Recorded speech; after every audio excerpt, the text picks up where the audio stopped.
All right, welcome. I call the meeting to order. This meeting of the Hopkinton Select Board is being held both in person and remotely using the video conference platform Zoom. All members participating in the meeting are present in the meeting room. The public has the option of attending in person here at Town Hall or via Zoom using the link posted in the meeting's agenda. This meeting is being recorded. We are going to start with the Pledge of Allegiance. I pledge allegiance to the flag of the United States of America and to the republic for which it stands, one nation, under God, indivisible, with liberty and justice for all.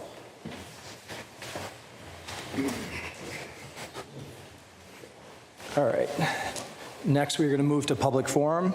Each person will have up to 2 minutes to speak at public forum. Please start by stating your name and address. So before I do that, we've got a full house tonight. I want to remind everyone, public forum is the only opportunity to speak tonight if you want to speak to something on the agenda, unless there's a public hearing, which I think there is only one public hearing tonight for the Cornell's transfer. So if you want to speak to anything else, now's the time to do that. So I'd like to start. If someone would like to come up and speak.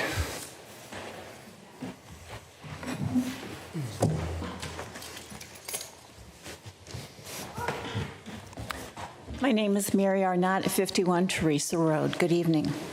Dear Select Board members, during the July 1, 2025 Select Board meeting, I delivered a letter to the board which stated my concerns and requested a review of the Hopkinton Department of Public Works billing system. In response to my letter, Town Manager Elaine Lazarus sent me an email dated July 30th, 2025 with an attached letter from DPW Director Carrie Reed. However, Carrie's letter did not contain anything different from what she had told me verbally on July 1st, 2025, nor was any billing system review conducted.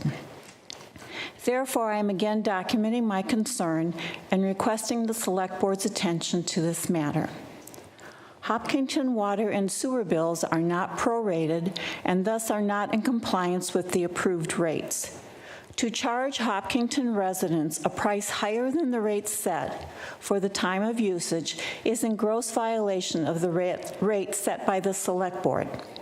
By not prorating bills, the DPW has been overcharging residents since the current billing system was implemented. Since the DPW can generate bills with specific usage dates and rates, as done for homeowners' final bills when selling their homes, I again request the Select Board review the DPW billing system and require the DPW to immediately issue prorated bills complying with the board's approved rates at the time of usage during the fiscal year. Finally, I request a written response from the Select Board within the 30 days. Sincerely, Mary Arnott. Thank you. I have a copy of the letter for you. Awesome. Thank you. Thank you, Mary.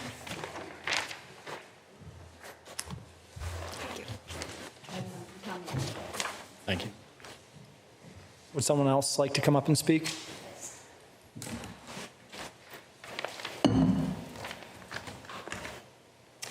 Thank you, Select Board, for addressing the critical situation. Name and address, please. Beth Ann Malloy, 190 Lumber Street. I'd like to thank the Select Board for addressing this critical situation at Hiller's Pizza's Vic license at this pivotal meeting. We are here representing a coalition of concerned residents, businesses, parents, and sexual abuse survivors, united in our demand for immediate action to protect our children and restore the trust in our community. We stand before you to urge the immediate revocation of Hiller's Pizza's license under Mass General Law, Chapter 140, Section 9. This isn't about a single business. It's about halting a proven predator, holding his apparent enablers accountable, correcting years of dangerous inaction, and ensuring that Hopkinton does not become a safe haven for those who harm our most vulnerable. Let me walk you through the undeniable reasons why this license must end now, grounded in facts, law, the moral imperative to safeguard our town. Peter Petros Sismantis is a twice convicted sex offender whose predatory actions have left a trail of trauma in our community. His 1998 conviction for indecent assault and battery took place at Jelly Donuts at 77 Main Street, same place where Hiller's Pizza is. He exploited his role as a business owner to target vulnerable teens, setting a chilling precedent. Fast forward to 2025, he's now serving a 6-month sentence. Another conviction, twice guilty of witness intimidation and indecent assault and battery on a 16-year-old Hiller's Pizza employee, committed in Hiller's Pizza basement storage room, deliberately chosen, camera-free spot, designed to evade detection. This isn't a random act. It's a calculated, decades-long pattern of using his business to trap and harm teens. Thank you. Thank you. Who would like to come up and speak?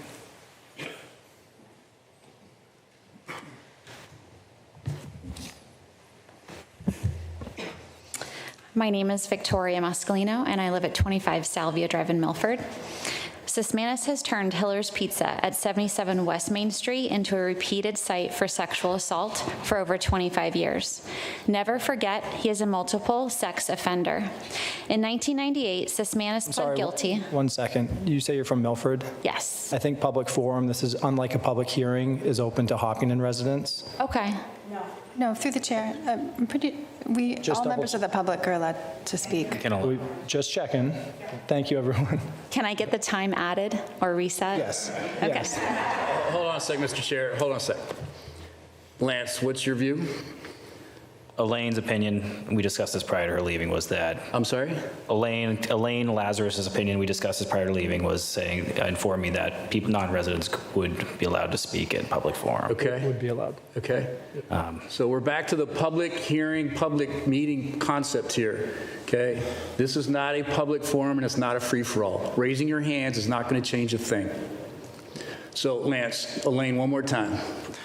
Non-residents are allowed to speak in the public forum. Okay, I would prefer, Mr. Chair, that residents go first, non-residents go second. After this, we'll do that. Thank you. You can continue. Thank you. Shall I start again? If you don't mind, we'll start over. Okay. My name is Victoria Mascalino, and I reside at 25 Salvia Drive in Milford. Sysmanus has turned Hiller's Pizza at 77 West Main Street into a repeated site for sexual assault for over 25 years. Never forget, he is a multiple sex offender. In 1998, Sysmanus pled guilty to indecent assault of a 19-year-old employee. He served 4 years probation and was required to register as a sex offender for the next 20 years. Fast forward to January 12, 2023, he took a 16-year-old employee to the basement supply closet out of camera view and sexually assaulted her. After the victim's mother arrived, he became violent and blocked the mother and the daughter from escaping. Sysmanus slowly and methodically gained the trust of the Hopkinton community, all while using his business to sexually assault teenagers.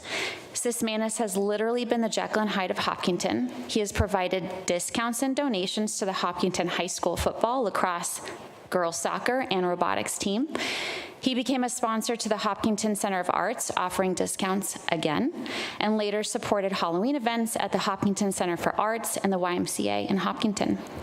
He is he even persuades and positions Hiller's Pizza alongside the Hopkinton Police Association as a supporter for charity, all with the intent to draw children to Hiller's Pizza at 77 West Main Street in Hopkinton, Mass. Hiller's Pizza is a magnet that Sysmanus uses to bring children from our communities into his world. Keep in mind, his criminal acts did not occur at a nightclub or a concert or some other off-site venue. They all happened at Hiller's Pizza at 77 West Main Street. This is a site where sexual assault crimes have repeatedly occurred. Thank you. Thank you. Would like to come up and speak? Hopkinton residents first, right?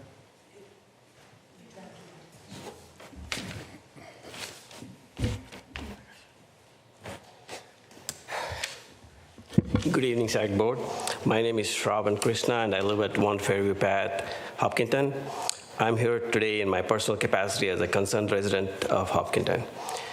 I would like to add to what previous speakers have said by addressing an important concern. It is reasonable to assume that Mr. Sismanis' family is aware of his status as a convicted sex offender.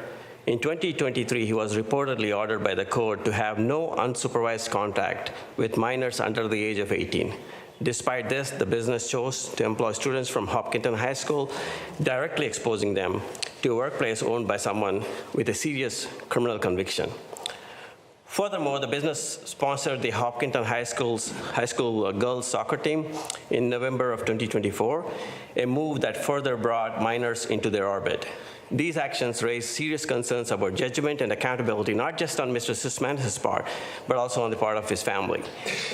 There are troubling indications that even now his family continues to deny the seriousness of his actions, despite a jury taking only 30 minutes to return a guilty verdict. If ownership of this business is transferred to his wife or another family member, are we to believe that the risks disappear? Their actions thus far have prioritized profit over the safety and well-being of our children. If another incident were to occur, can we honestly expect the business to come forward voluntarily? Spousal privilege may legally shield his wife from testifying against him, but it also further reduces transparency. Any transfer of ownership within the family appears to be a way to evade accountability, not correct course. This community deserves better. We cannot place trust in those who downplay or dismiss such serious crimes. As long as this business remains under the influence of individuals who minimize a predator's actions, the public, especially our youth, remains at risk. I sincerely urge you to consider taking the next step in protecting the youth in our community. Thank you so much for your time. Thank you. Would anyone else like to come up?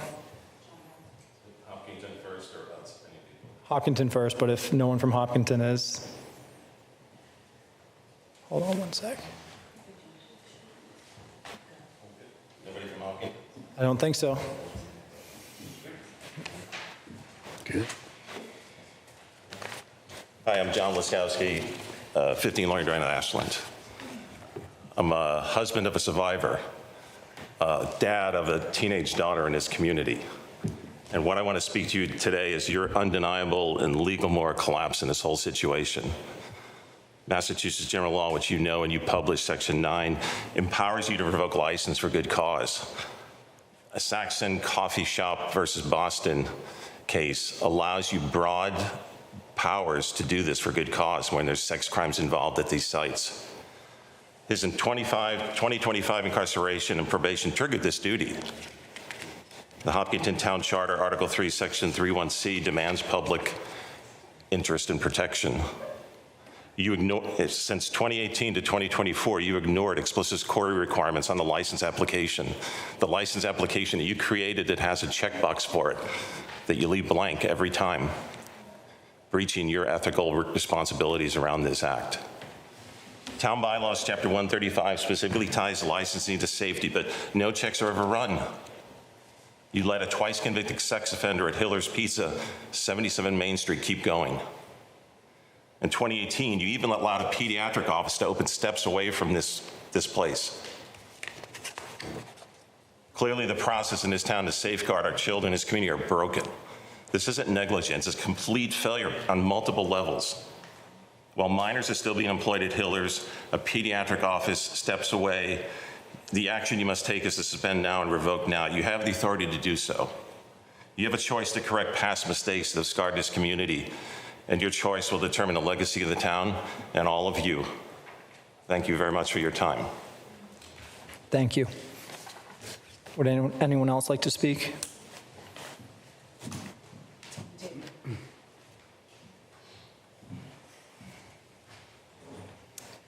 Hello, my name is Lauren Laskowski. I reside at 15 Loring Drive, Ashland.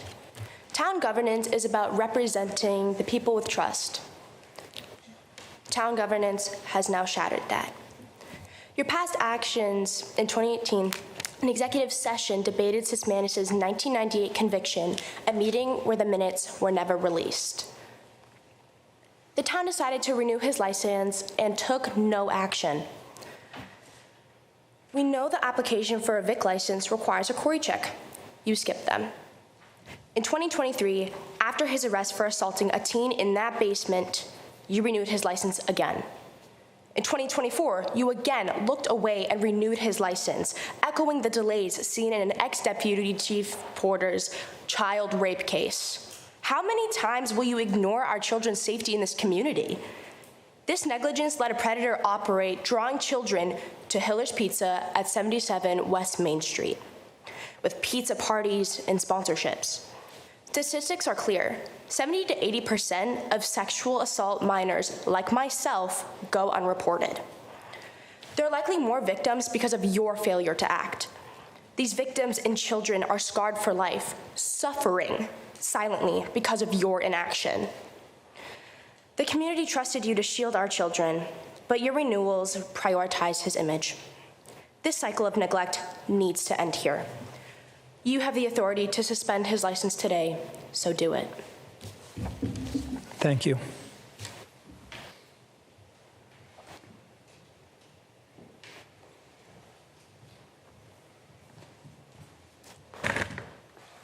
Hi.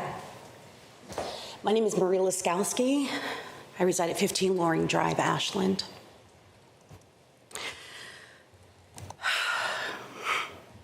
I represent the sexually assaulted and abused victims of Sismanis and so many other girls that are worthy of being heard.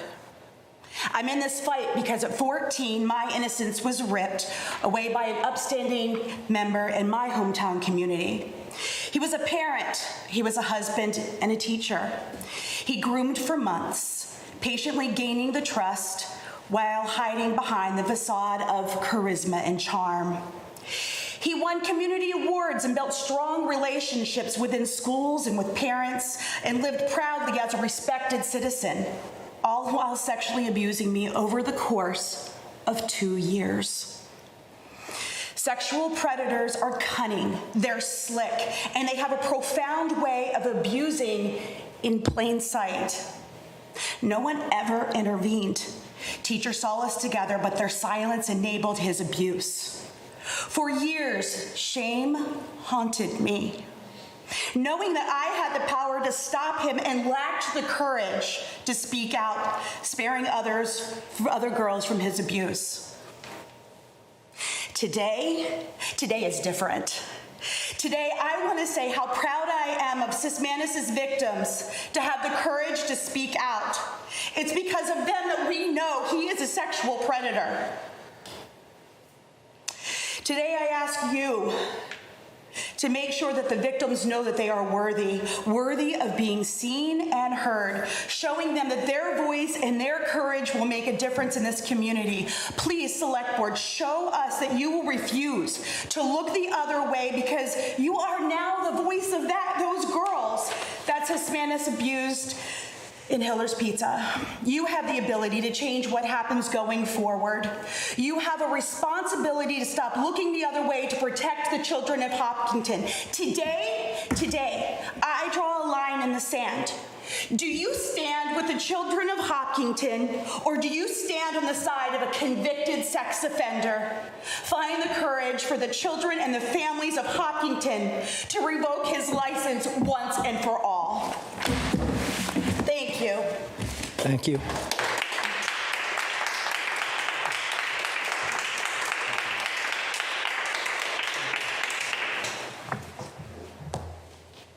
Thank you. Would anyone else like to come up and speak?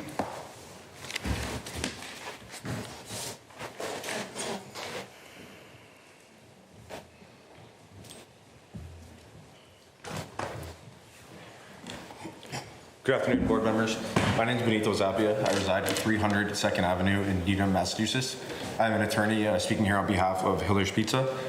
First and foremost, I just want to reiterate, Hiller's Pizza has every intention to comply with the VIC license and are here today to advise the board that they are in the process of transferring the business license to Eleni Sismanis. They've already transferred the management over to Eleni Sismanis, and Peter Sismanis is no longer involved in the business. In fact, we have the application to change the license with us here today. I would also like to respond to some of the baseless comments about the family members. They've been called enablers. They've been accused of covering up these crimes, and that they've been knowingly involved in it, and that is completely unfounded. Eleni is innocent, Sophia is innocent, Daphne is innocent. And they've been subject to harassment both on the internet, led by Ms. Malloy, who is a town official, which is a gross overstep of her duty to as a government official. And so I just want to draw that attention, draw that concern to the board, and again reiterate the intention of transferring the license over to Eleni, who again has no involvement of this. She's not been accused of any crime. She's not been charged of any crime, and she is also a victim in this. Thank you. Thank you. Would anyone else like to come up?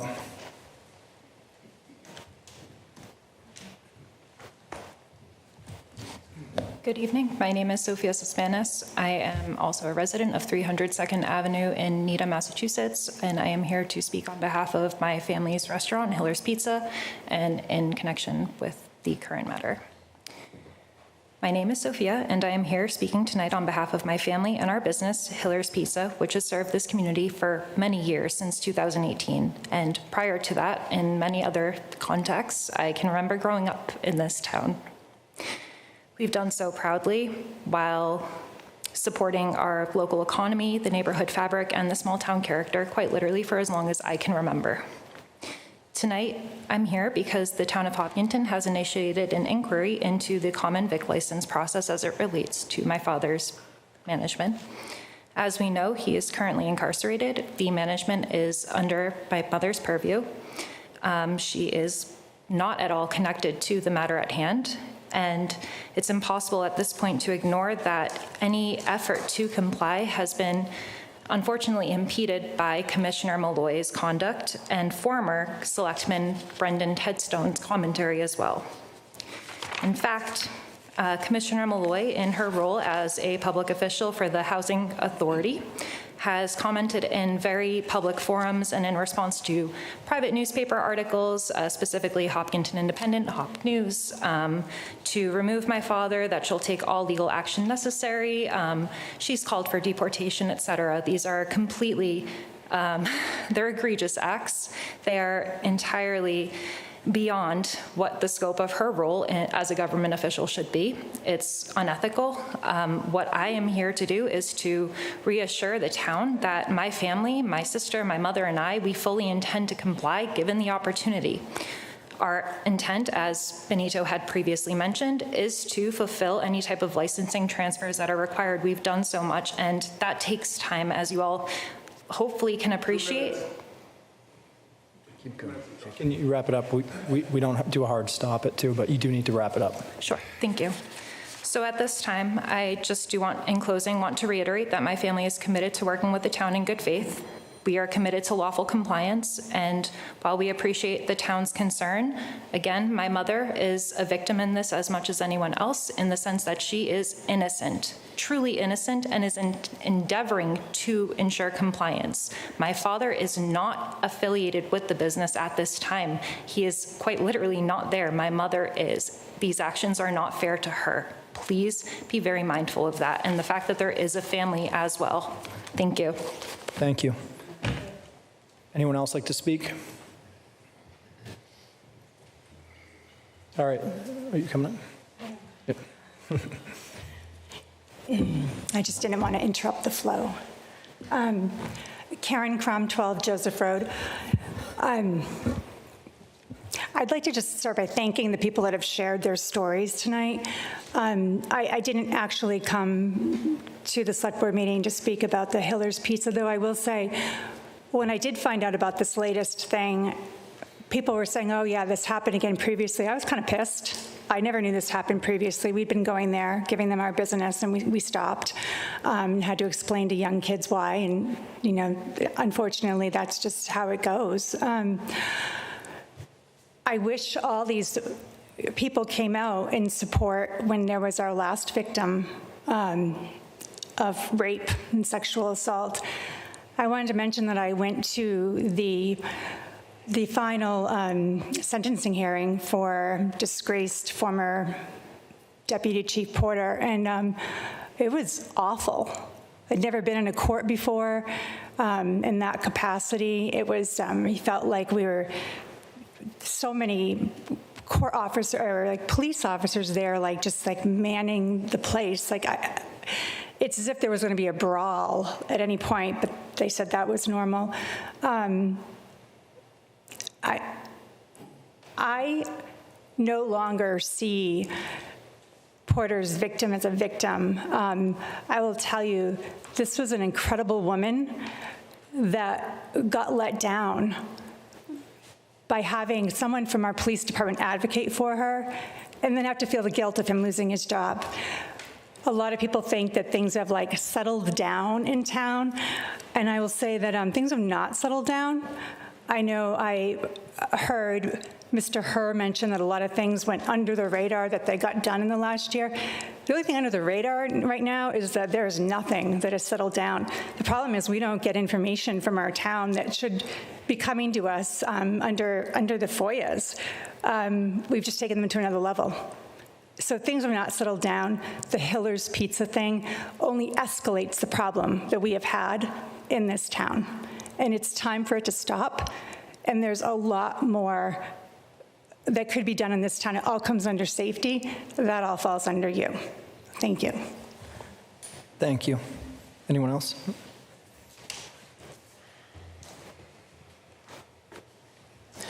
My name's Amy Groves, and I live at 2 College Street. I did not come expecting to speak tonight, but I did want to speak to one point. I had a kind of a wait-and-see attitude. I wanted to gather the facts. But when I hear people attacking people for having opinions just because they hold public office and pretending that because we get elected to public office, we do not have a right to have an opinion and we do not have a right to express those opinions, I have no sympathy with that argument. The people elected us to public office, and if the people don't like that, they can unelect us next time. There's even a way of removing people from public office. I don't think it's okay to attack somebody just because they hold public office and to say that they do not have a right to have opinions and express those opinions. Thank you. Thank you. Anyone else?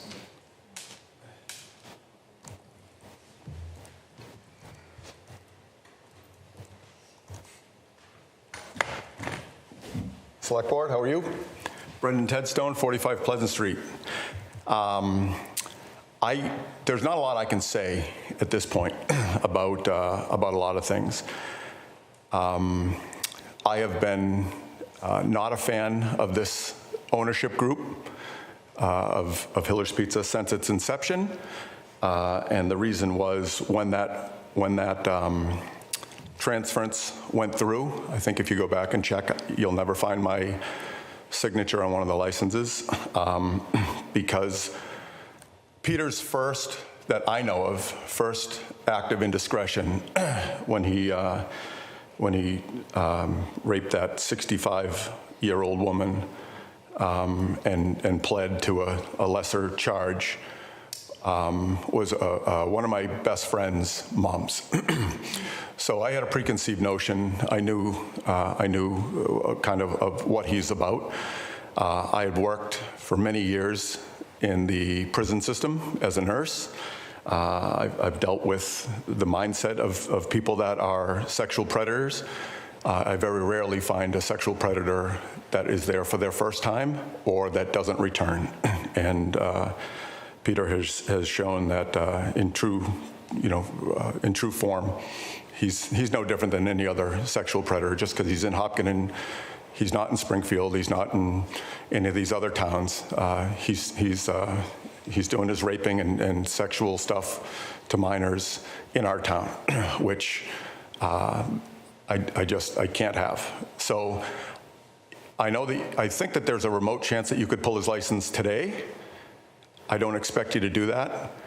I will say that if it does go to a public hearing, and if some of the information that's supposed to come out does, I will be able to say a lot more, and I will say a lot more. And I very excitedly look forward to being able to come up here and talk about executive sessions and stuff like that we've had that I can't talk about until those minutes are released. So I would urge you guys to move on pulling the license today. If you don't do that, look forward to the public hearing. Thank you. Thank you. Anyone else before we move on? All right, so we are going to move on. Chair, Jeanette, there are 12 people on Zoom, but there are no hands raised. No hands raised? Yes. Awesome. Thank you, Amy. All right, so next we are going to move to the consent agenda. The Select Board will consider the following consent agenda minutes from the June 17th, 2025 and July 1st, 2025 meetings.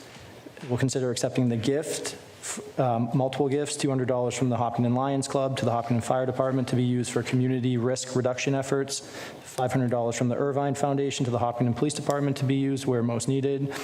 Approve the town manager's appointment of the following new employees: Charlotte Goodman for the police department intern, Renee Masiello, per diem dispatcher, Karen Fredrickson, substitute assistant library, and Joan Campbell, substitute assistant library.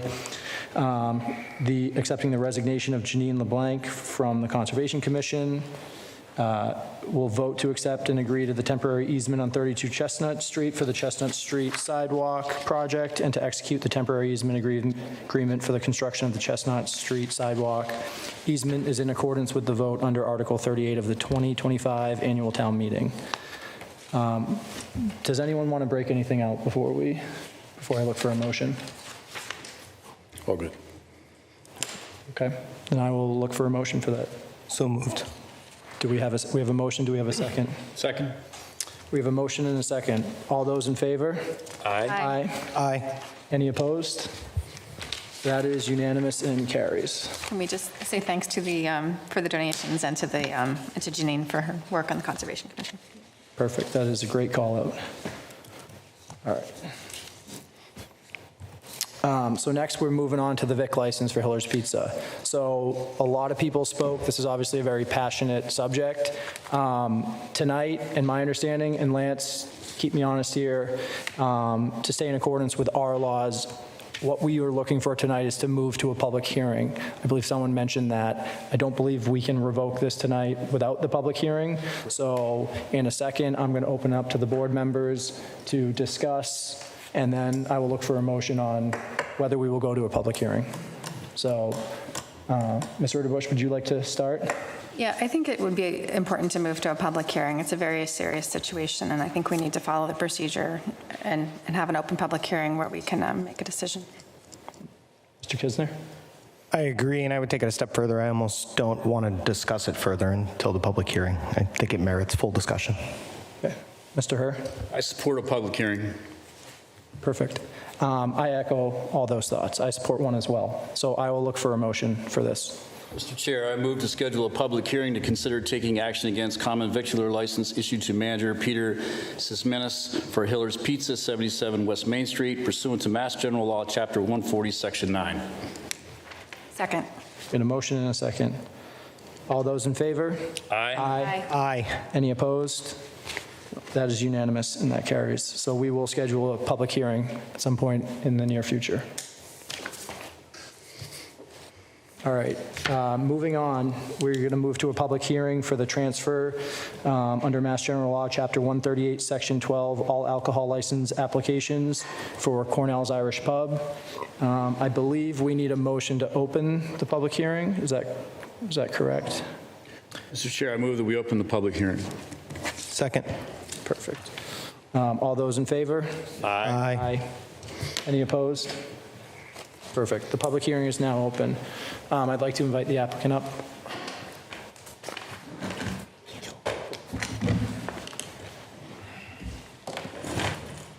Welcome. Hi. Hello. Good evening. Hi. So the way this is going to work is, you guys can introduce yourselves, talk about what's going on tonight, what you're looking for. I think we've had some changes. I know the fire chief is here. He's going to join us as well. He can sit down. But after you introduce ourselves, I'll open up to the board. They'll have the chance to ask you guys questions or comments, and we'll go from there. Does that sound good? Yeah. Yes, all right, thanks.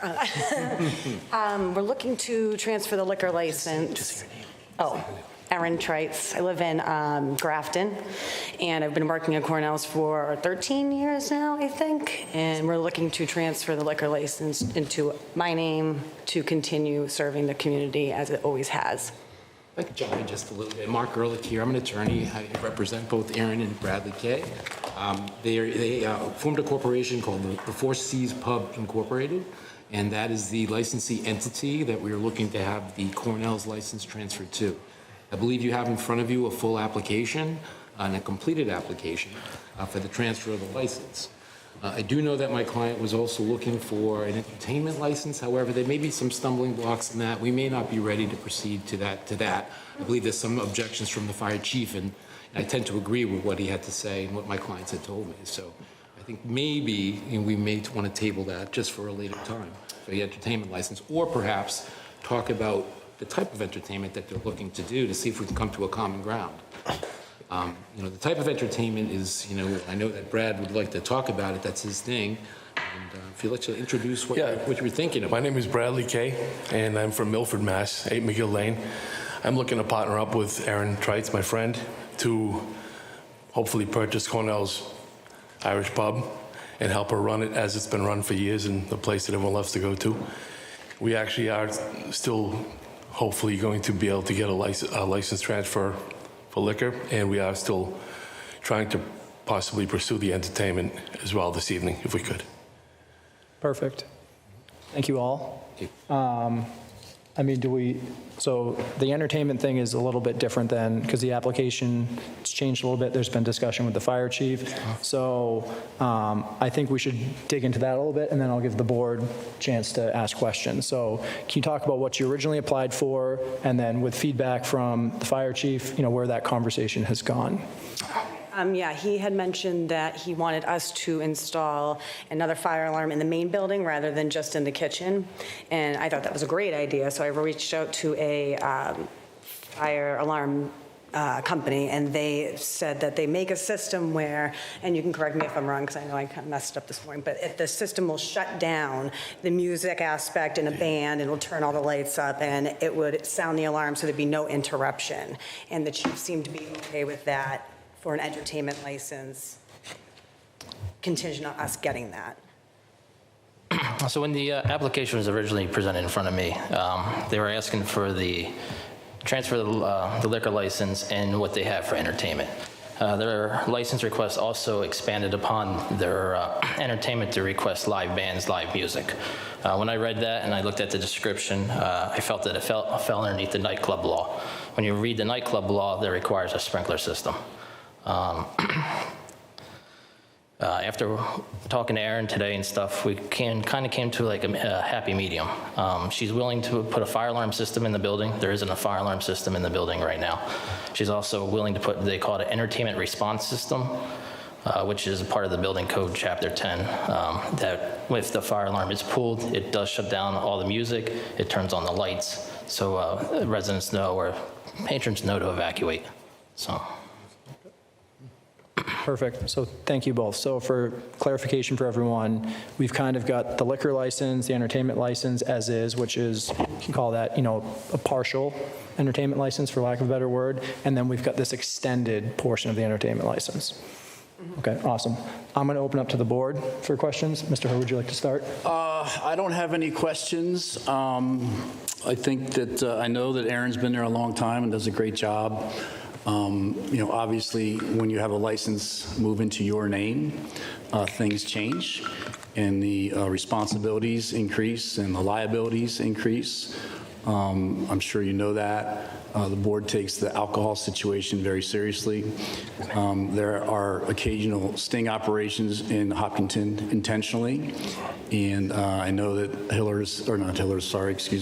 I know that Cornell's has been through that process in the past. Those things will continue, and now that your name goes on those licenses, you become the responsible party. So always please keep that in mind, and we'll do our job, and I know you guys will do yours. Thank you. Thank you. Perfect. Mr. Kisner? Hi, a couple quick questions from me. First off, is there a representative of current licensure here? I don't believe so. I don't believe the attorney came, nor the current licensee. Okay. Okay, thank you.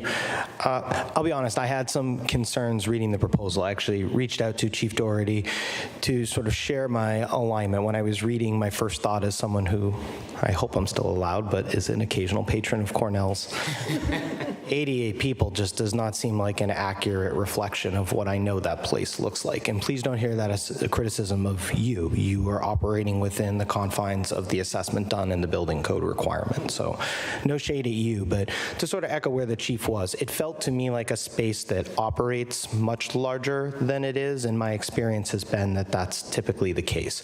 So I am pleased to hear, and I am not surprised that you have been so collaborative in working with the chief to address those concerns. I am going to ask, just to make sure I heard it correctly, Chief, I'm going to put words in your mouth here, but I'm going to ask if I got them right. Based on the description and the back and forth between you and Ms. Freitas here, are you comfortable that the proposed mitigations sufficiently reduce and control the risk? Do you have any further concerns with the license transfer proposed? No.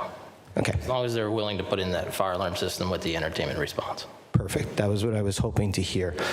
My last point, and I just offer this as we talk about community. First, I love that we're making an effort to keep this in the community. Erin, you're a community fixture to me, so I'm excited that you're still going to be here and that we're thinking about preserving. I do want to note, this is also a little bit of a kid space in a way that you wouldn't necessarily expect because of the fields that are behind the building. And I know you don't own those. That isn't Cornell's necessarily challenge, but it does make it part of the space. So something that I would potentially like to hear a little bit more about when we have the remainder potentially of the enhanced entertainment license conversation. What does that look like from your neighbors? Are they okay that there's going to potentially be live outdoor music? From the Assabet Valley community that operates there and owns or leases those fields.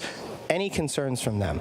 I don't have them. You've been a good neighbor and a good operator here for a while, but I don't want to pretend that these aren't reasonable concerns that someone could have in the community. But it's also fair to note that we had an awful lot of people here to express their concerns today, and I didn't hear one about this. So I'm not going to try and make a mountain out of a molehill, but I wouldn't be doing my job if I didn't at least reflect those two to you.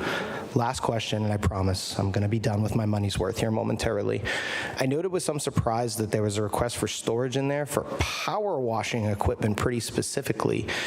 That starts to verge into like heavy machinery and big chemical storage for me, along with gasoline and generators as well. Can you give me a bit of an idea of what your intention is for that sort of large equipment? Is this intended to be like a supplemental storage site for another business? Yes. Yes, it is. It's going to be storage from the previous owners that they asked us as part of the deal to buy the place to contain small things like that for their current business, which is construction, elsewhere. So there's containers that are currently there permitted, and they asked us to continue leaving them there separate from the building. We agreed to that as part of our transfer, to buy the place. Separate rental agreement. Yep. Any sub-licensing concerns from our perspective that there's like a business nested within a business here? This is like an Excel conditional for me. I mean, it's entirely exterior from the interior of the business, not part of the actual licensee portion of it. Yep. Portions where the actual business will be done. I mean, you probably have seen. And I want to be clear, I'm not expressing concern. This is like the out of the mouths of babe. This just sounds unusual to me. I inquire. If it's fully exterior and it has current supplemental licensing and it's already approved locations, it's hard for me to consider it to be an expansion of business. I have to admit that it's already there. They use it as such. I think I have drilled for all the oil I can possibly drill for here. Thank you so much. Mr. Ritterbusch. Yeah, thank you to everyone for your comments. I don't think I have any objection. I'm glad they're going to have fire alarms, and it's really important. And I'm very glad that you're going to put that in, and that you'll have the entertainment pause system. And trivia sounds really fun. I will be happy to attend. But on our application checklist, we do have the query request form, which is not checked off. But can I just confirm with town staff that the query was filled out and completed, and any other background checks that are required? I'll have to verify that with town staff. I don't know offhand. So. Okay. We did submit queries to the town as part of the application. Yeah, but like someone mentioned earlier, for some reason the box is not checked, but I think it was a separate attachment or something. Okay. Yeah, it's a separate document itself. Okay. I don't think I have any other questions or comments, but I definitely support the fire chief's additions and recommendations. Perfect. So thank you both. I'm going to open it up to the public in a second, since this is a public hearing. So both your names are going on this liquor license, and have either of you owned one before? No. Perfect. So kind of echoing, not just to wrap it up, like what Mr. Hurst started with, and, Chief Doherty echoed the same things. We're trying to keep the town safe. This is a very important piece of that, right? We have a lot of kids in town, and it's not just Cornell's, it's all the restaurants and bars that have a liquor license. So I just wanted to emphasize the importance of taking that liability on yourselves and what that means to the community. So with that, I will see if anyone from the public would like to speak in regards to this.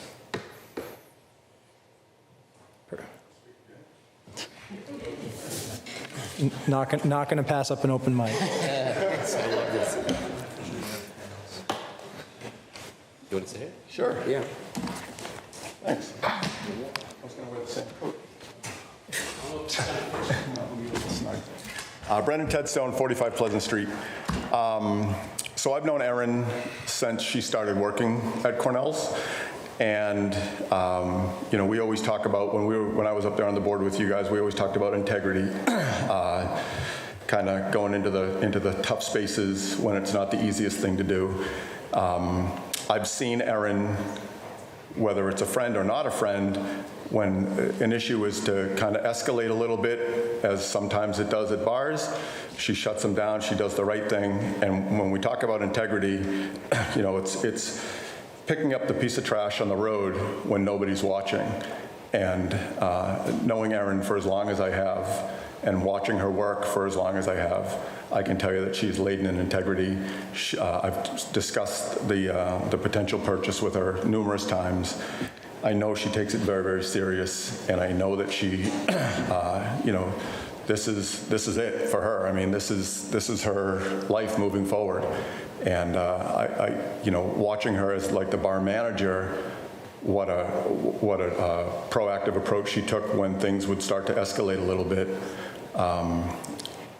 What a wonderful job she did there. I can only imagine it's going to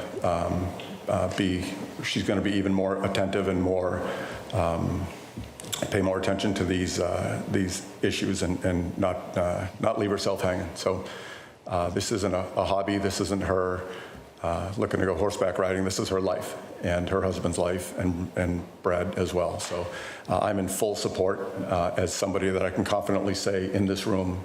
I have been a patron at Cornell since 16. Fresca, just Fresca. To my point. Right. But so that's all I have. Thank you. Thank you. You had it till then. Anyone else for the public hearing? If not, I'll look for a motion to close. Mr. Chair, before we close the public hearing, are we aligned on the entertainment license portion of this application? So I was going to discuss that after we close it. Because if we close and we're not aligned, then we'd have to come we can back. discuss as a board. What I'm saying is if we leave the public hearing open and talk about that now, and then we close the public hearing, then we wouldn't have to come back for an entertainment license. You know what I'm saying? Like, we could do it all tonight if we leave it open until So that's my plan. I just thought we would close that and discuss that as a board. So we need their input, you're saying. I would suggest we leave the public hearing open. Let's clear up this entertainment license to make sure we're all good on that. And then we can close the public hearing, and then we can vote on both, basically. Okay. You know what I'm saying? So I'll start with that, because I go back to, we kind of had the liquor license, the entertainment license, kind of call it as is, right? And I think part of the motion is going to be to transfer that right away. But there was also the second piece of this extended entertainment license that's requiring, what I would look for is conditional upon this new alarm system with the sign off of the fire chief. And if both sides are in agreement, I'll look for the board for feedback on that. I know there was the box on the Corey check. Do we want that included? That seems like a formality. That has everyone. The Corey check has been done. Lance has the info. I verified. Confirmed? Yeah. All right, so we don't need to worry about that. So then I would look for a motion that had that. We transfer it tonight as is, and then conditional upon the new alarm system and the fire chief sign off, you wouldn't have to come back. I have one other thing I'd like to ask about, sorry. I'd also appreciate, even if it's just a simple no concern from the police chief, this is a significant expansion in terms of headcount and the late night footprint in town. I'm not ignorant of the fact that more patrons at an establishment means more cars on the road late at night. That is an enhanced burden to the officers. Please don't hear this as an implication anyone's leaving there drunk, overserved, or in any way not okay to drive home. This is purely just more cars on the road leaving an establishment like that. I want to know that the chief doesn't have any concerns, that there isn't any staffing, and that there isn't any supplemental concerns about overall security increase as a function of an expansion of use there. I think it's a reasonable question given we're talking about expanding the use and scope of a bar in town. It's a great question. Is occupancy expanding as part of this?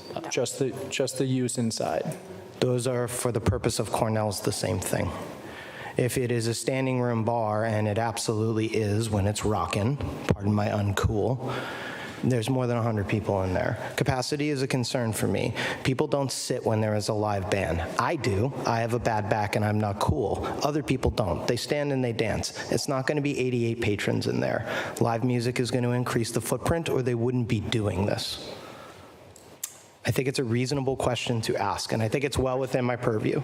We would definitely keep, people on the door to do counts, just like we do on Thanksgiving Eve, just like we do on St. Patrick's Day. Aaron, none of this is about you. I don't think anything that you were doing is improper or needs to change. I want to hear that the expansion here isn't a concern. Through the chair. Even with the expanded entertainment license, their occupancy load can increase. So they're going to be stuck at that number no matter what. If it does go above that and it gets reported, if that happens twice in 1 year, then we can legally shut them down. Gang, I understand. I'm being somewhat hyperbolic here. My point is, in general, we can expect more bodies, we hope, at Cornell's on a night-to-night basis. We'll assume that they're going to continue to operate under the fire code as operators in good faith here. I still think it's reasonable to ask the police chief if he has supplemental concerns. You weighed in with ones I would not have expected. Police department in the review of the application had no comments. Thank you. This was easy. Thank you, Lance. All right, any more discussion, and I'll look for a motion to close the public hearing. I was going to say, I think I'm fine with approving them with the conditions as suggested for the fire alarm system and the system that pauses the entertainment, and that any queries and background checks are completed. Okay. I'm aligned with that as well, and would say so moved. Second. Okay, so first of all, the motion is to close the public hearing. We had a motion and a second. All right, all those in favor? Aye. Aye. Any opposed? All right, that's unanimous. So now I will look for a motion, like we just described, a conditional one, both to transfer as is now, the liquor, the entertainment, the Vic license, and then a conditional portion that pending the upgraded alarm system and the entertainment system with the fire chief sign off as the final step. So moved. Mr. Chair, I think we should probably read this one out, given some of the legalities around the license transfer, and work into the motion those specific points. So, Mr. Chair, I move to transfer the Mass General License, Chapter 138, Section 12, all alcohol on-premises license from Scanlon LLC, DBA Cornell's Irish Pub, to Four Seas Pub, Inc., DBA Cornell's Irish Pub, located at 229 Hayden Row Street, and to grant the common victular and entertainment licenses with restrictions as outlined in the previous license approvals, which includes the limitation of 1 radio, 1 recorded music jukebox, and 7 televisions. Further, to approve an extended entertainment license per the application, ensuring from the fire chief that a new alarm system is satisfactorily installed, that, what was the other thing? ERS entertainment response system. Entertainment response. Entertainment response system. The entertainment response system. And to, and the fire chief sign off on that, but I thought there was another point, or is that it? Well, there was the Corey. The queries And the and Corey, but background those checks were are already, complete. they've already spoken to that, the Corys were there. I don't think the Corey needs to be in the motion because they were already handled. So that would be the motion. So moved. Oh, you're making the motion. Second. So we have a motion and a second. All those in favor? Aye. Aye. Any opposed? Congratulations. Congratulations. Thank you, board. Thank you.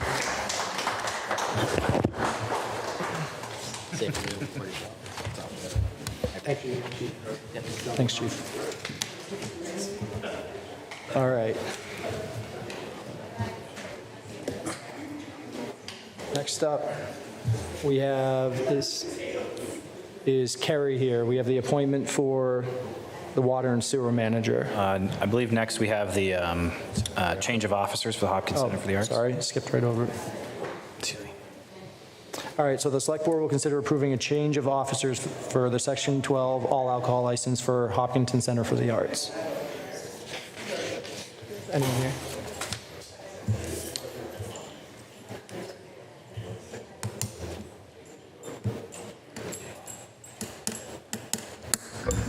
Welcome. Thank you. Would you like to introduce yourselves for everyone?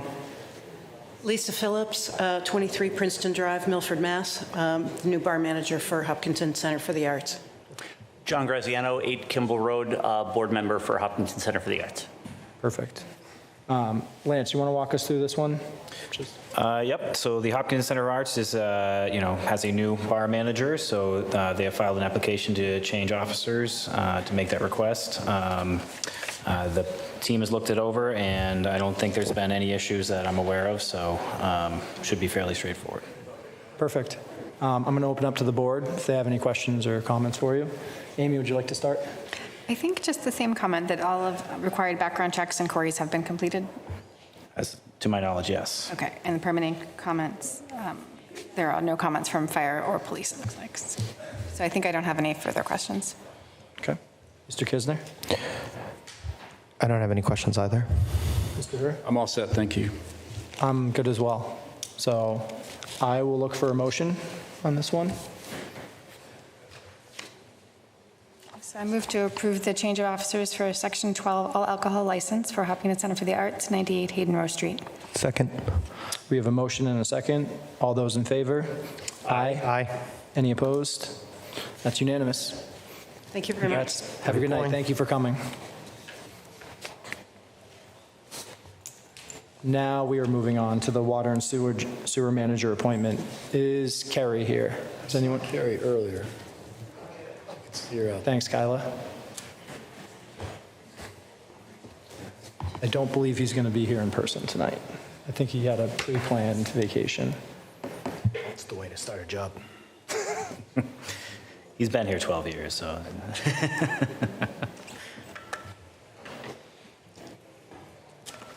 It's actually better to get your vacation done before you start. Come in, Zen. Hey, Carrie, do you mind joining us?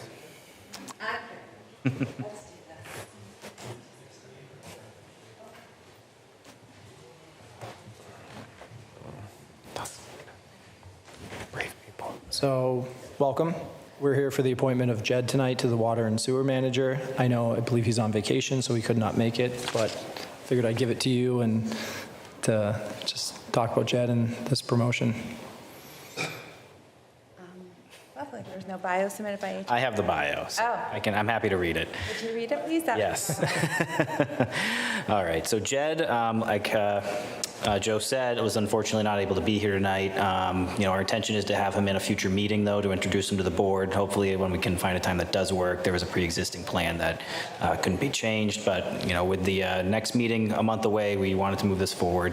But Jed has been with a dedicated member of the Hopkinton Department of Public Works since 2012, bringing over a decade of hands-on experience in water and sewer operations. He currently serves as the assistant manager for the Water and Sewer Department, where he plays a key role in project planning, regulatory compliance, and supervision of daily operations. Jed's deep institutional knowledge, strong leadership skills, and technical expertise make him exceptionally well prepared for this leadership role. He holds multiple water and wastewater treatment certifications and has a proven track record of mentoring staff, managing infrastructure projects, and ensuring safe and reliable water service for the community. We are excited to see Jed step into this new role and continue his outstanding service to the town. So all of that. So we're very excited that we were able to make the offer to Jed and that he's accepted. Our water sewer manager is retiring after decades of service to the town. Jed has been with the town for over 12 plus years, is a great leader in the organization. We think it's going to be good for our transition and good for our morale. And we're very excited that he's accepted the position. Awesome. I'll open up to the board. Anyone have any questions or comments? Sounds like a great move on behalf of the community, and I'm glad to see us promoting from within, so well done, and congrats to Jed. Mr. Kisner?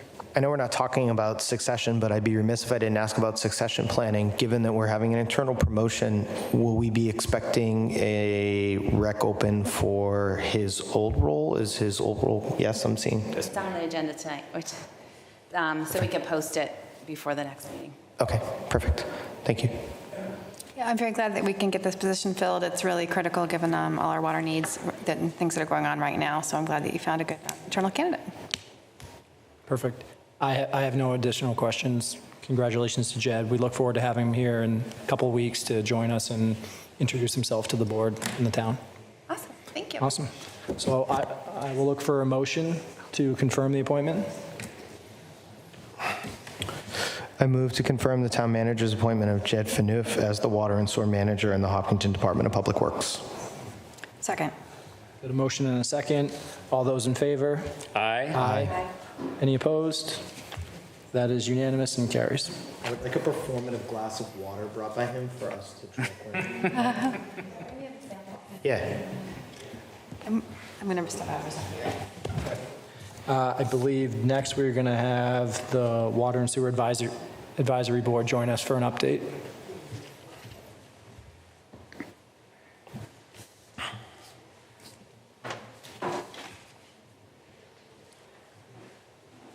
Mr. Chair, will these folks be touching on the MWRA potential here in town? Yes, they will. Mr. Chair, I'm going to recuse myself at this time. Thank you. Please note, Mr. Harris recused himself. We need to wait then. We'll wait. We're going to wait a minute so we have a quorum. Well, no, I can't review that. We can wait. Through the chair. Ben, if you're able to bring up the presentation for the Water and Sewer Advisory Board.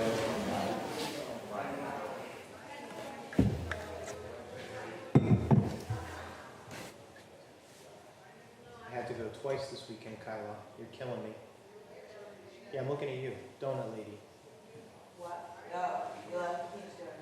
You put half a belt size on me this weekend.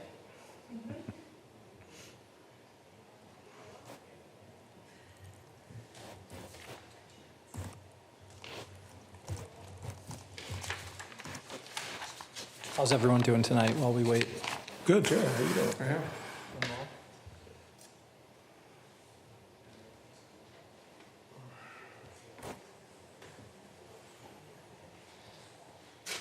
Take it off. Thanks, Chief. Thank you.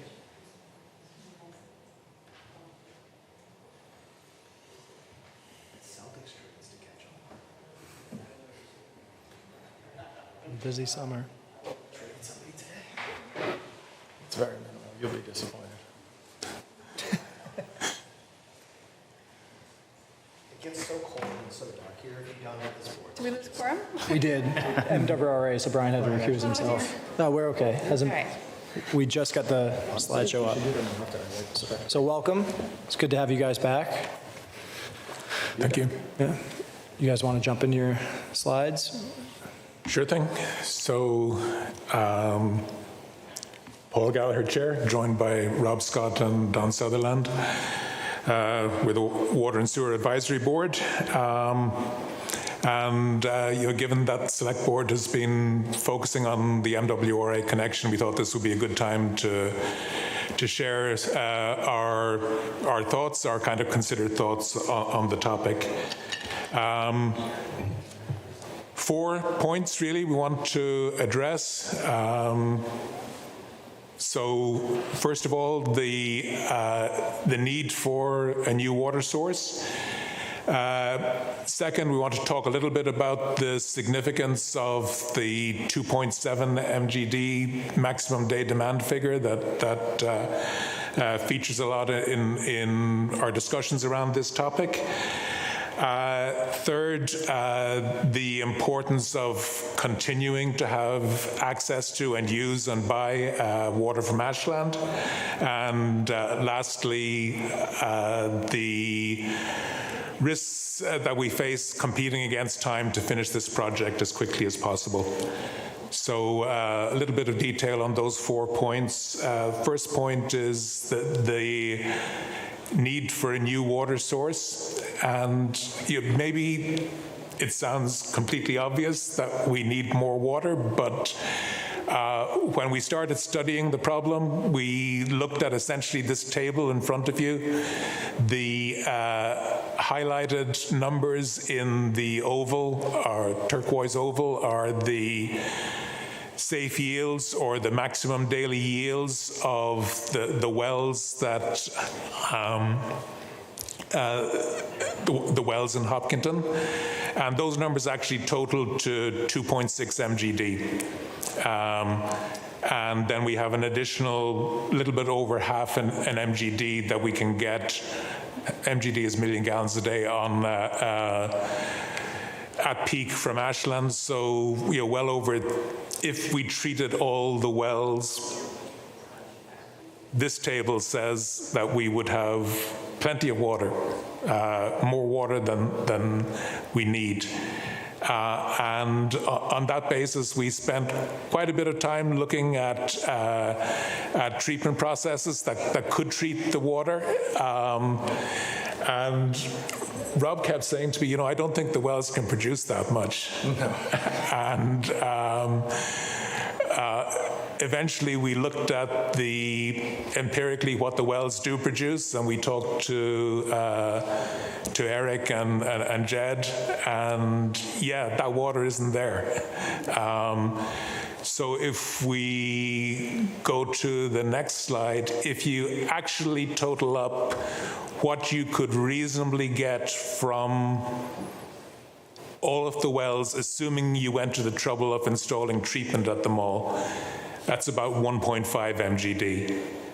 You get another maybe half MGD from Ashland, so you're short against the 2.7. You're short against, I think, any reasonable estimate of long-term maximum daily demand. So we need more water. In principle, you could think of finding more wells locally. I really don't think that's a flyer. There are no good candidate well sites that look promising. And it just makes sense to look to the external source in terms of reliability, security, water quality, in terms of having insurance against what will likely be future declines in the output of the wells that we are actually using today. So that's really the maybe a little bit twisty road that led us to we need a new source. And the viable new source is the MWRA connection. So moving to the next slide, as I said, that's driven mostly by the need, by the fact that MWRA gives us security of supply and also security in quality. It does have the downside that it's expensive. It's expensive to build a connection, and the water itself, when you use it, is expensive. And that like capital part and the ongoing cost of water kind of differ a little bit in that the capital cost isn't all that sensitive to the size of connection you build. Whatever you build in Hopkinton is going to be more or less the same cost no matter what you do. The Southborough part could vary. It could be possible that if you built a somewhat smaller capacity connection, that some parts of what's proposed for Southborough might not be needed. But that doesn't mean that you wouldn't choose to build them anyway, and it doesn't mean that Southborough wouldn't insist that you build them. So basically you have the capital cost with maybe it can come down a little bit if you build a smaller system, but not much. And then you have the operating cost, which is basically, it's a fixed price per gallon. If you use 400 million gallons, 1 billion gallons, or 1 gallon, it's the same price per gallon. So that means, I think, that you probably want to build a significant capacity connection to the MWRA.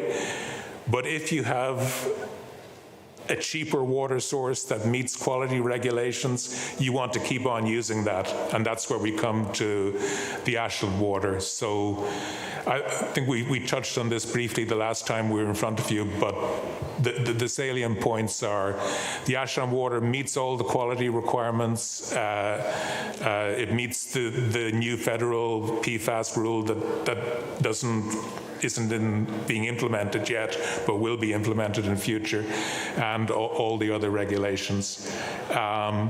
It's significantly cheaper than the MWRA water.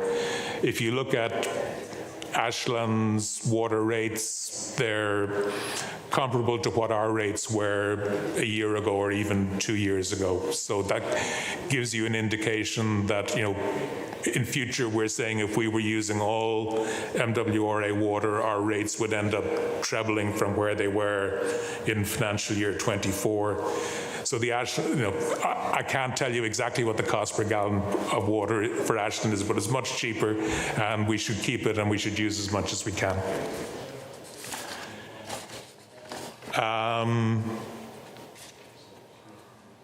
Slide 7 is, I don't want to talk too much about this maximum day demand estimate, because I think we're going to hear a lot more about that from DPW. But suffice it to say that it's a conservative estimate of the future demand, in the sense that you're not likely to exceed that number. So it's definitely enough. I think it's a number that's going to get at least discussed and probably changed as you go through the permitting process, particularly with respect to the interbasin transfer, to get your quota of MWRA water. And I think that's okay, because as we looked at what different system configurations would look like, first of all, the 2.7, we think you should get a half MGD of that from Ashland. So like 2.2 MGD through the MWRA connection would meet your max day. Yeah, no, not to cut you off, but I think it's an important distinction to make, because we talked about this in our last meeting a little while back, like a month ago. The way, at least I'm viewing this, and I feel like most of us talked about it, is, for the sake of like the application and moving forward with the MWRC, the number isn't critical, because that's going to change as the process goes. So to your point, let's not get hung up on that. Let's keep moving. There's other things that we do need to figure out. We all want to get this moving faster. So, but thank you for calling that out, just so that everyone at home knows. 100%. And I think there's a wide range of landing spots that would give you a very robust, very good, and water treatment system, and that would end up at basically similar whole-of-life costs. Which is a good introduction to my last substantive slide, which is we're competing against time here. The thing that I think worries us most, and I think probably worries everybody that's close to this project, is this is a 5 to 7 year time scale from now. And until it's completed and the water starts flowing, our water quality and quantity issues don't really improve. In fact, they may get worse, because the expectation would be that the wells will yield a little bit less.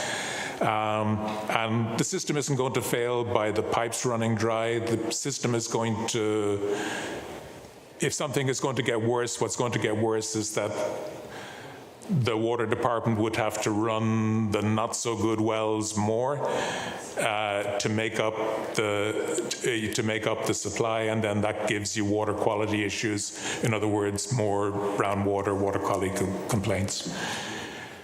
So anything we can do to compress the timescale, I wish I had a cunning plan to tell you exactly what to do, but probably the best we can come up with is being responsive to the regulators, and maybe where it makes sense for the things that you can reasonably, predictably anticipate they're going to need, to maybe be a little bit proactive with moving those ahead.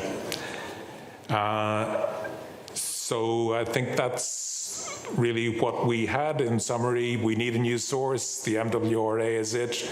The Ashland source is very important to maintain. It will help with the overall whole-of-life project costs. And time is the great challenge. Perfect. Thank you, guys. Mr. Kisner, questions, comments? Sure. So first, thank you as always for the good work here. Are there any, this has been primarily focused on what our concerns should be. Are there any concerns from the MWRA right now towards us? So my understanding is that MWRA has kind of an underutilized asset, and MWRA specifically is in the business of looking for additional off-takers. The agency that might have some concerns about us would be the Water Resources Commission, the body that Ken Weismantel sits on. And this is where I was going. I was curious about your concern around the water discharge. So they are concerned about, they just have a standard that they like to see all the interbasin transfer applicants meet in terms of water loss. They like that to be 10% or lower. Where are we? 19.2. So the reason I'm asking, is there any chance that by addressing that lost water issue and getting it down to what is the established interbasin target number per U of 10%?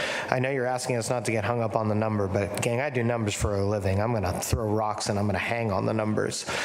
Is there any chance that that number shifts based on adequately addressing the water discharge issue?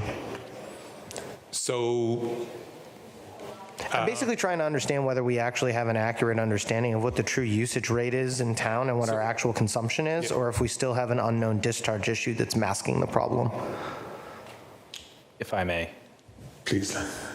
So you're asking if that's counted for the 2.7 MGD that was in the original calculation that just been discussed. It did account for a 10% unaccounted for water loss. So in order for us, that 2.7 MGD as calculated by PAR, is only factoring in 10% unaccounted for water, not 19% that we currently have. So the assumption there being is that we we would work towards that 10%. So it's not, we're not factoring in a 19% unaccounted for water factor in our calculations to accommodate that loss. The ideal is that we're going to be working towards that 10%, and that is how we're targeting in those estimations. Pardon my naivete here, gentlemen.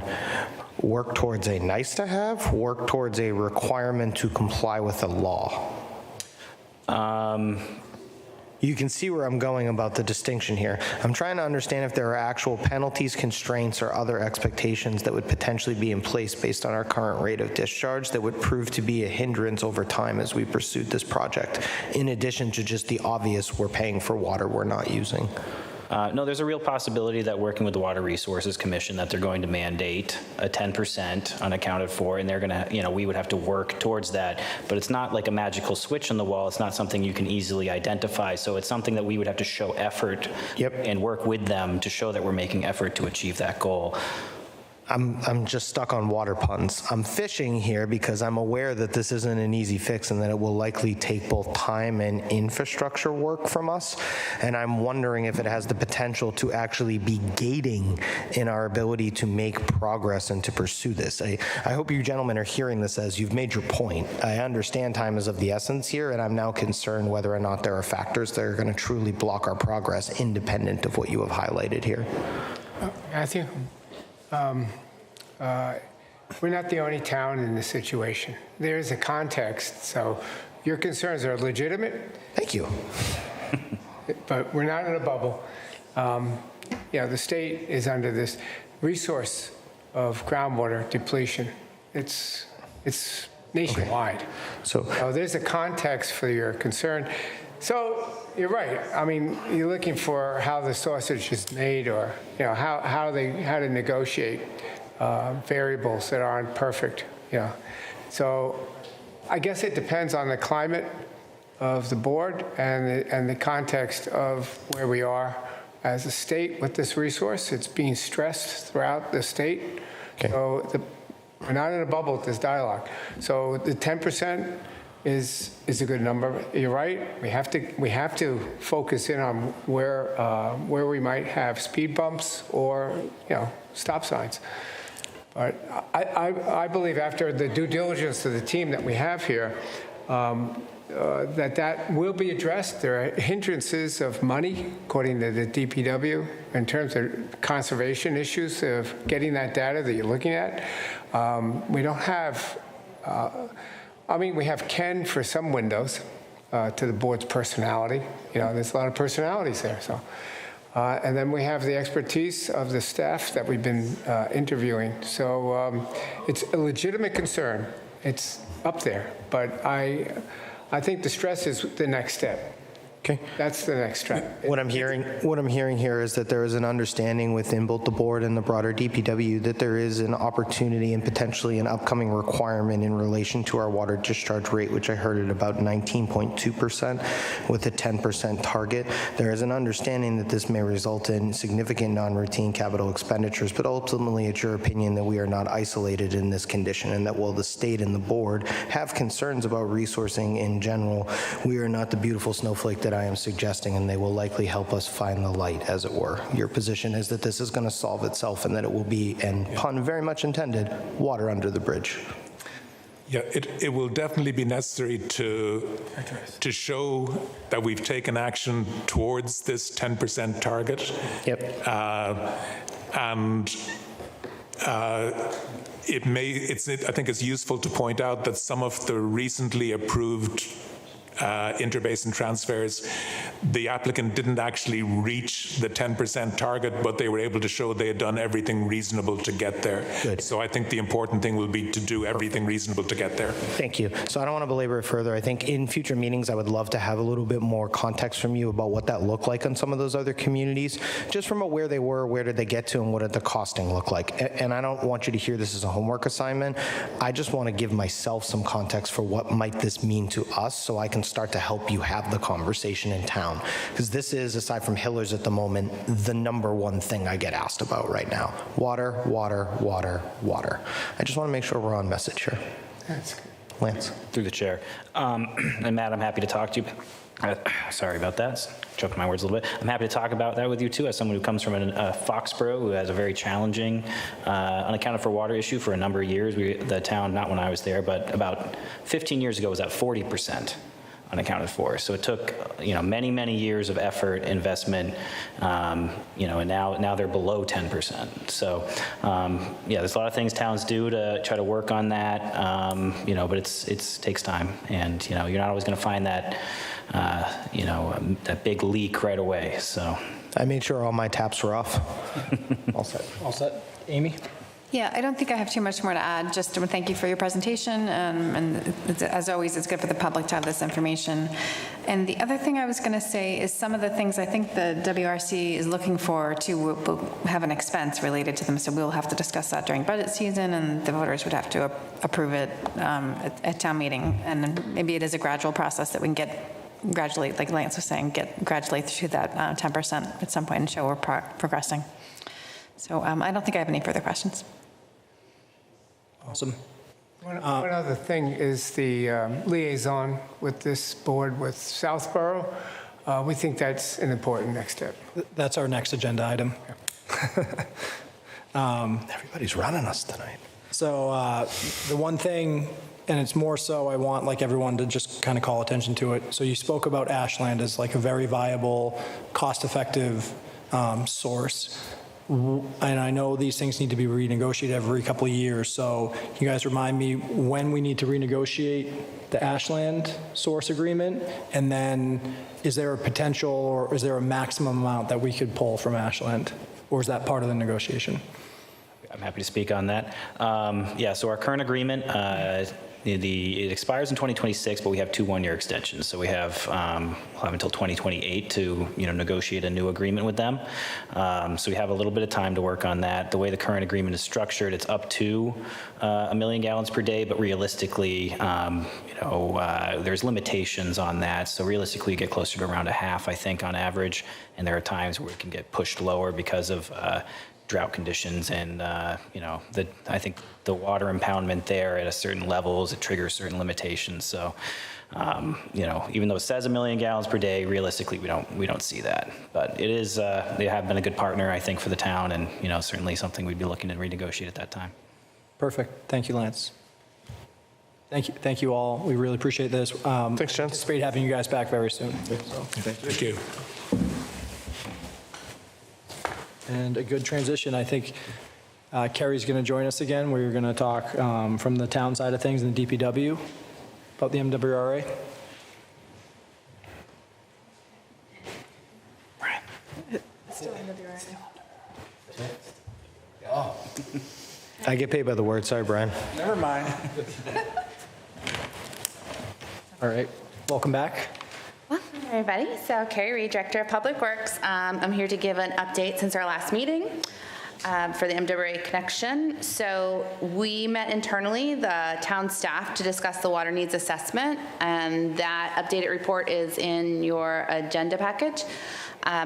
So we went over it with our consultant. We verified what we thought the numbers were. We specifically updated some of the information about the MBTA communities and the school projections, which were approved at the 2025 annual town meeting, to make sure that they match everything we were talking about. And then the planning department went and did their own kind of analysis, so we can have a check to make sure that the numbers seemed in line, and I think they are. So that memo is also in your package there. So our consultant PAR has been reaching out to the state agencies to do like a pre-filing scoping meeting. So the first step would be a file under MEPA, Massachusetts Environmental Protection Act. I believe that's correct. That would be the permitting entity for this. We need a lot of stuff before we do that. So we wanted to have a kind of a pre-meeting just to make sure we have all the information they are going to ask for, identify any kind of questions they have.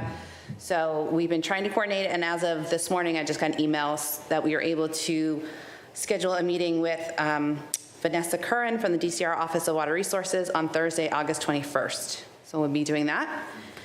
And then the last thing I have to update you on the project is that we also had some conversations internally amongst staff about potential pump station locations, because we're continuing to look for that. We need to find a spot that can fit about an acre along Cedar Street to for this design to work.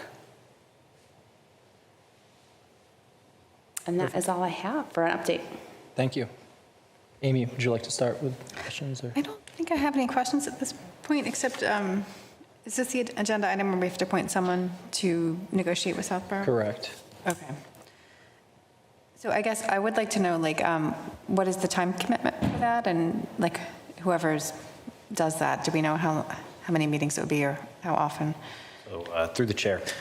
So at this time, we don't have any scheduled meetings with Southborough because we're trying to move forward a little bit little further along with our permit process. So we have more confidence in the information and what we're putting into that intermunicipal agreement.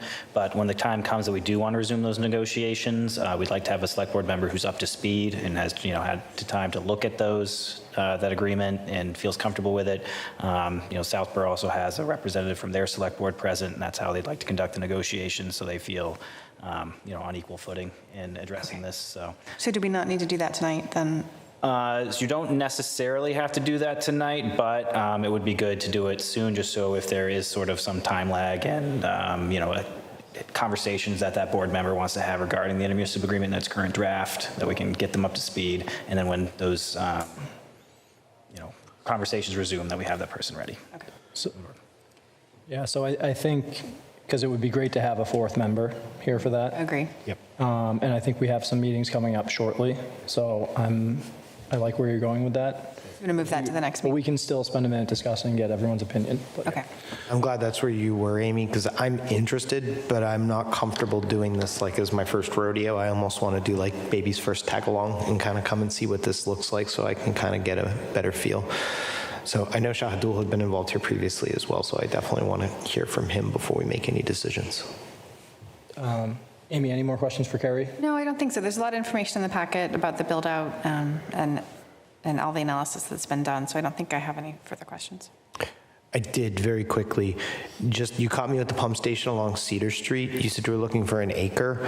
Do we have land on Cedar Street that you are perusing through, or are you anticipating a capital request for this? We do not own property right now that would work well for the pump station. Okay. Town-owned property. We have approached previously, and I think we're going to try again, DCR to do some land swap. So ideally, the corner of, at one point, we were looking at the corner of Cedar Street and Legacy Farms North, though I know some folks have concerns about the proximity to the LNG plant, but that was one location. Initially, DCR wasn't receptive to a land swap, but we do have some other town-owned properties that is next to the state park, and we could do a 2 or even a 3-to-1 swap for some property that we think would be. I can rest easy that you were thinking creatively about the ways in which this will be tax neutral. Thank you. More likely than not, though, we're probably going to have to purchase property. Yep. Thank you. Thank you, Carrie. It didn't seem like it, but for you, with the build-out analysis being complete, anything changed or any surprises to you from what you saw? Okay, perfect. Yeah, I don't have any other questions. I think if we want to discuss, I don't even think, do we need a motion to just push that to a future meeting? No motion necessary, no. So I'm good with moving that. We'll wait till we have 4 members. I know I personally, I will probably still stay involved regardless of who wants to be. If someone wants to, I will happily, go with them to some of these meetings so that we have kind of consistent representation either way. But with that, I think we're good. Thank you, Carrie. Carrie. All right, we've got a few more annual appointments. So the Select Board will consider appointing the following: Parker Happ as Planning Board Representative on the Economic Development Advisory Board for a term expiring 6/30/26, and Amna Dewan as Planning Board Representative on the Open Space Preservation Commission with a term expiring 6/30/29. Mr. Hers joined us. We're doing board appointments. So moved. We've got a motion and a second. All those in favor? Aye. Aye. Any opposed? That is unanimous. And thank you for both of them for joining those. All right, Special Education Reserve Fund. The Select Board will consider voting to approve the expenditure of funds in the School Special Education Reserve Fund for FY25 and FY26. The school committee voted to approve the spending at its meeting on 7/24/25, and approval is required from both boards. Funds are expended from the reserve fund after school department. Budgeted funds for this purpose are exhausted. Kyle, are you going to introduce this one, or Lance? You're here. So. Yep, Kyle is joining us for this evening for that purpose. That's what I. We have Kyle, the school committee chairs here as well. Yeah, well, you read the memo. It's just to approve the reserve fund expenditures for FY25 and FY26. Perfect. Anyone have any questions for Kyla? Brian? I'm good, thanks. Matt? I'm all set. Amy? No, we approved this at town meeting, and this is the next step, so. I think we're good. So then I will look for a motion for the Special Education Reserve Fund. I move to authorize the expenditure of funds in the School Special Education Reserve Fund for fiscal year 25 and fiscal year 26. Second. A motion and a second. All those in favor? Aye. Aye. Aye. Any opposed? That is unanimous and carries. Awesome. Now I believe we have Mr. Neese joining us for the means-tested senior tax exemption for FY26. Good evening, thank you.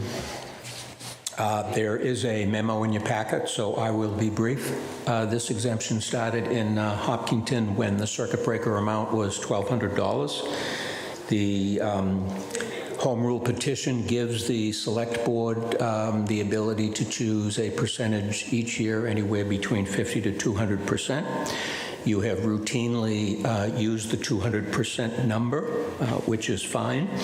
I would like to note, though, that in 2023, Governor Healy actually did that for you and increased the circuit breaker amount at that point from $1,200 to $2,400. You still have the option to go from 50 to 200%, and you continued to go to 200%, so that last year's exemption was just under $5,200 for seniors who qualified. That is also fine, but this year I am going to make a suggestion to you. It is not my place to tell the Select Board which percentage to vote, but on page 2 of the memo, there are some other issues this year that will also affect the tax rate. So my suggestion is that you might want to use the 100% figure this year, which would be an exemption of $2,730, rather than the 200% exemption, which would be a number of about $5,500. And again, that's because of other issues, not only this one, that will affect the tax rate generally by 1 to 4 cents, but you have the exemption now on the new school construction. You have a snow and ice deficit issue, which if you need clarification on that, CFO can speak to. And also you're thinking, I guess, of taxing to the maximum in terms of using all the levy. So I'm finished, but any questions you have, I'm happy to address. Perfect. Thank you. Amy, would you like to start? Yeah, so what if we were to go with the 100%? I still lean toward the 200% because it's such a small number of people that benefit. But if we were to go, sorry, what again is the rationale for going to the 100? I'll tell you. So in the back of your memo, if you went to the 50% number, the exemption would be $1,365. At 100%, it is $2,730, which is the actual circuit breaker amount. If you went to 200%, the exemption amount would be $5,460. Okay, and so it looks like the projected tax rate impact would be 1 to 2 cents if we did the 100% and 2 to 4 cents on the tax rate for the exemption of 50, for the 200% exemption. Okay, I think I still lean towards doing the 200%, but happy to hear from others. Mr. Kisner? For my clarity, when we say 2 cents, 4 cents, we're talking per $1,000 on the taxes? That's correct. Yeah, I got to be honest, I'm with Ms. Ritterbusch here. I appreciate that you are thinking about the fiscal discipline here. One of the more consistent themes that we have in our town is around affordability, and especially affordability for seniors in the community. We're asking for so little here, and this does really make an impact on the margins for people who have already given quite a bit to our community. I'd like to give a little bit back too. So I appreciate that they may not need it. I think it's ours to give. Again, I'm not trying to influence your decision, but you are offering your SME perspective. It is incumbent on me for the Board of Assessors, just so that you understand. So if you go to 100% or 200%, your decision, that's fine, but that is going to make a difference, a nominal difference of only 1 to 4 cents on the tax rate. Yep. But then you have the school construction exemption, which could be another 1 to 4 cent on the tax rate. And then if you tax to the maximum levy, we took the excess levy capacity last year and just added it to the amount of the budget and the amount of money we had it to raise. So that could raise the tax by another 12 cents or so. And then I don't know if you could address the snow and ice deficit and what that might add. I just want you to understand, that's my only position. Yeah, we appreciate it. So the snow and ice deficit, we historically have used free cash to pay for snow and ice. We did not do that this year. We decided to take the snow and ice deficit and add it into our tax calculation when we do that at the end of this year. So it may only add pennies, but it will be increasing on the tax rate. Okay. Brian? So Backing up a little bit, the tax rate for FY26, right, is going to be 2.5% for the current taxpayer, not including new growth. Not 2.51 or 2.53, 2.5. We're going to max it out. For going into next year, yes. We did not do that for this year. We did not tax at the levy. We left. Okay, for 26, got it. Okay, so that's not maxed, but for 27, FY27, we're going to max it out at the 2 point. What's planned right now is to max it out at 2.5. Correct. Okay, so then this little bit here for these few that can take advantage, or those that can take advantage. Unfortunately, it's not that many. It'll put a little strain on there, but not a whole lot. I mean, it's already there, maxed out, right? So I don't think it moves the needle enough to put additional burdens, on the taxpayers that have been able to enjoy this program. And I'd like to continue to support it. Thank you. Awesome. Thank you both. I really have no other questions. Kyla, did you have an opinion on this, or Lance, that you'd like to join in on? No opinion. No, we just thought it was important to outline everything that's going to impact the tax rate, so everyone has a clear picture. Through the chair. Sorry, through the chair. I do hope you don't hear this as an open candy store here. There is a financial concern in our community. The tax rate has grown at an alarming concern. We have very real fiscal challenges. Supporting our seniors is not necessarily where I want to have that conversation, but I don't want you or the rest of the people who may be watching this to be left with the message that the select board is blind to the financial constraints presenting themselves to this community. We are anything but. Okay. Awesome. So I'll go ahead and make a motion then that I move to establish a 200% exemption for the means-tested senior tax exemption of the calendar year 2024 circuit breaker income tax credit for fiscal year 2026. Second. We have a motion and a second. All those in favor? Aye. Aye. Aye. Any opposed? That is unanimous and carries. Thank you both for joining us. Thank you. Thanks, John. Thanks, Kyla. All right, so that leaves us to the town manager report. All right. Thank you very much. So the Main Street corridor project updates. I have a few bullet points here. Other than a few minor tasks, all Comcast work is completed. All AT&T work on the project is completed. Other than relocating a line and one pole, all Comtrack town fiber network work is completed. Verizon is currently planned to be on site a day or two each week. Verizon was notified that this schedule is not acceptable. The town officials will be calling for more action and will escalate to a higher level of management to resolve. Verizon provided an estimate of 4 to 6 weeks to complete all of their work if they were committed to full-time, 5 days a week work in Hopkinton. Additional landscaping changes. Amarillo's list of proposed planting changes was rejected. Mass DOT has requested additional information from Amarillo for a resubmission of their request. Work is scheduled to start soon on the 26.2 Foundation Bobby Gibb statue project that will be located at the corner of Hayden Row and Main Street. Awesome. That's all I have for Main Street, unless, Brian, if you'd like to add anything? No, I appreciate your update. Thank you. So can I ask, has Verizon agreed to do the 5 days a week?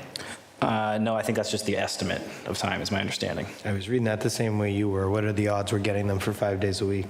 So this is August. 4 to 6 weeks would be mid-September, but if they don't even work 5 days a week. Yep. All right.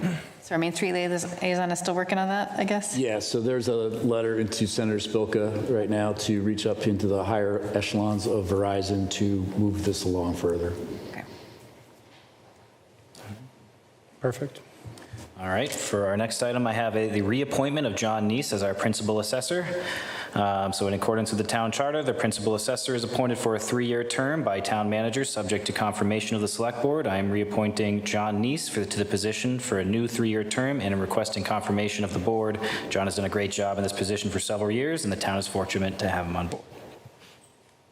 Perfect. I mean, I'll just break this up and look for a motion now, if the board would like to.